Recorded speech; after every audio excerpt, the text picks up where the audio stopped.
عمر بن عبدالعزیز رحمۃ اللہ علیہ کو وزیر نے کہا کہ بیٹوں کے لیے کچھ چھوڑ کے جاؤ. عمر بن عبدالعزیز نے کہا مجھے بٹھا دو.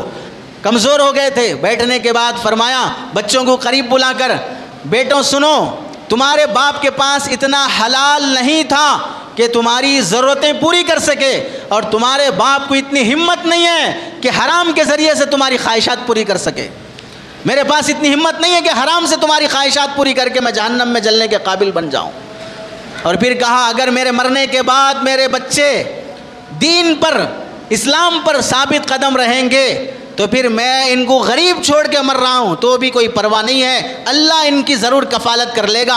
اور اگر میں ان بچوں کو مالدار بنا کے مروں اور ان کے اندر دینداری نہ ہو تو پھر نافرمان اولاد کی خاطر دولت جمع کر کے مرنے کی حماقت اور نادانی میں کرنا نہیں چاہتا.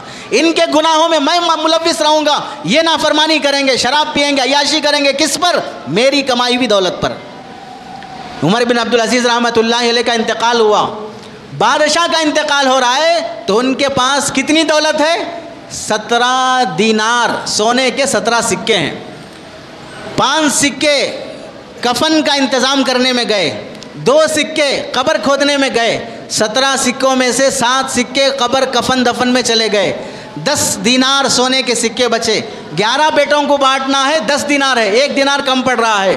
ان دیناروں کو ڈھال کر چاندی میں ڈھالا گیا تو ہر بچے کو 19 روپے آئے, چاندی کے 19 سکے آئے. اور 20 درہم کوئی بڑی بات نہیں تھی اس زمانے میں. 20 درہم کوئی بڑی بات نہیں. آج کے حساب سے اگر 20 درہم کا حساب لگایا جائے سمجھ لیجئے 5,500 کے آس پاس ہوتا ہے. اتنی مختصر دولت مل رہی ہے بادشاہ کے بیٹوں کو. اور جب اسی کے ساتھ دوسرا بادشاہ ہشام بن عبد الملک, اس کے بھی 11 بیٹے تھے, اور جب وہ مرنے کا ٹائم آیا تو اس نے اپنے 11 بیٹوں کو 11 شہروں کی دولت اور سلطنت دے دیا. ہر بیٹا اپنی جگہ پر گورنر بنا ہوا ہے. وہ بیٹے بھی مرے, وہ بادشاہ بھی مرا ہشام بن عبد الملک, اور یہ بادشاہ بھی مرا عمر بن عبدالعزیز.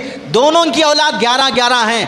وزیر خلیفہ منصور کا عبد الرحمن یہ سناتا ہے میری آنکھوں نے دیکھا عمر بن عبدالعزیز کے بیٹے جن کے باپ کی وراثت میں 1 دینار بھی انہیں پورا نہیں ملا, چند دنوں کے بعد وہ بچے مسجد کی سیڑھیوں پر کھڑے ہو کر اللہ کے راستے میں جہاد میں جانے والے مجاہدوں کو 100 گھوڑے ساز و سامان کے ساتھ صدقہ اور ہدیہ کر دیا کرتے تھے. اتنی دولت اللہ نے انہیں نواز دیا. اور وہیں ہشام بن عبد الملک کے بیٹے 11 گورنروں کو وہ سنبھالنے والے انہی سیڑھیوں پر بیٹھ کر ایک روٹی کے لیے صدقہ اور خیرات اور بھیک مانگ رہے تھے.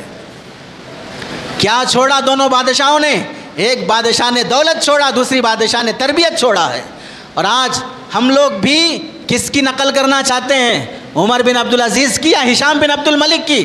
اپنے بچوں کو دولت دو ضرورت کے حساب سے, لیکن اپنے بچوں کو اس سے کہیں زیادہ تربیت چھوڑ کے مرو.